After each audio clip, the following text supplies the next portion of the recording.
Hormuz జలసంధి దగ్గర కీలకమైనటువంటి అడుగులు పడ్డాయి. హార్ముజ్ జలసంధికి ఒకవైపున ఇరాన్ ఉంటుంది, ఒకవైపున ఒమన్ ఉంటుంది. ఇరాన్ వైపు నుండి ఇబ్బందులు, అది ఓ పక్కన మనతో ఫ్రెండ్లీ అంటూనే నాటకాలు ఆడతాను. మనం ఒమన్తో ఒక ఒప్పందం కుదుర్చుకున్నాం, అంటే అవసరమైతే వాళ్ళ జలాల్లో నుంచి కూడా మనం వస్తాం, అప్పుడు ప్రాబ్లం లేదు. తాజాగా భారత్ ఒమన్ దేశాల మధ్యన స్వేచ్ఛా వాణిజ్య ఒప్పందం ఇవాళ నుంచి అమల్లోకి వచ్చేసి నిన్నట్టించినే.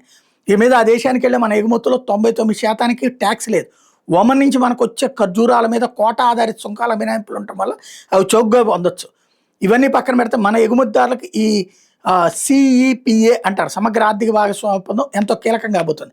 అమెరికా ఇరాన్ యుద్ధం నేపథ్యంలో హార్ముజ్ జలసంధిలో ఆటంకాల వల్ల Gulf, Oman, Bahrain, Kuwait, Qatar, Saudi Arabia, UAE దేశాలకు మన వస్తువులను ఎగుమతి చేయడం కష్టమవుతుంది.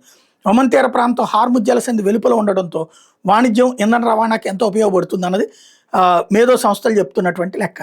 $110 బిలియన్, అంటే దాదాపు 10 లక్షల కోట్ల జీడిపి ఉన్న ఒమన్తో వాణిజ్యం వల్ల మన దేశానికి పెద్దగా ఒరిగేదేమీ లేకపోయినా భౌగోళికంగా రవాణాకు మేలు కలగబోతుంది. హార్ముజ్ ద్వారానే అంతర్జాతీయ చమురులో 5వ వంతు రవాణా అవుతుంది. దీనిలో ఆటంకాల వల్ల మన దేశానికి సౌదీ అరేబియా, ఖతార్, యుఏఈ నుంచి రావాల్సిన చమురు సహజవాయువుకు ఆటంకం ఏర్పడుతుంది. మన ఎగుమతుల్లో 99.38% విలువ చేసే 98.08% టారిఫ్ లైన్లకు ఒమన్ తక్షణం 0 సుంకాన్ని వర్తింపజేస్తుంది. అందుకని 15.33% ఎగుమతులకే అత్యంత ప్రాధాన్య దేశం హోదా ఉండేది. మిగిలిన వాటి మీద 5 నుంచి 100% సుంకాలు వర్తించాయి. ఇప్పుడు మన ఎగుమతిదారులు, వృత్తి నిపుణులకు కొత్త అవకాశాలు లభిస్తాయన్నది మంత్రి పీయూష్ గోయల్ చెప్తున్నది. ఒమన్ పోర్టుల ద్వారా జీసీసీ, తూర్పు ఆఫ్రికా దేశాలకు సులువుగా వెళ్ళొచ్చు. ముంబై, కోల్కతా, చెన్నై నుంచి తొలి విడతగా వెళ్లే వ్యవసాయ రత్నాభరణాల ఎగుమతులతో పాటు ఇతరత్ర ఎగుమతులు ఈ ఒప్పందం కింద ప్రయోజనం దక్కించుకోబోతున్నాయి.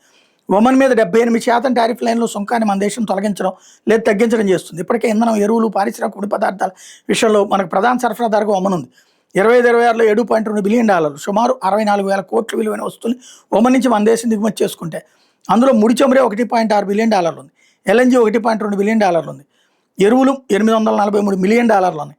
పారిశ్రామిక రంగానికి అవసరమైన methanol $465 million, ammonia $424 million Oman నుంచి తెచ్చుకున్నాం మనం.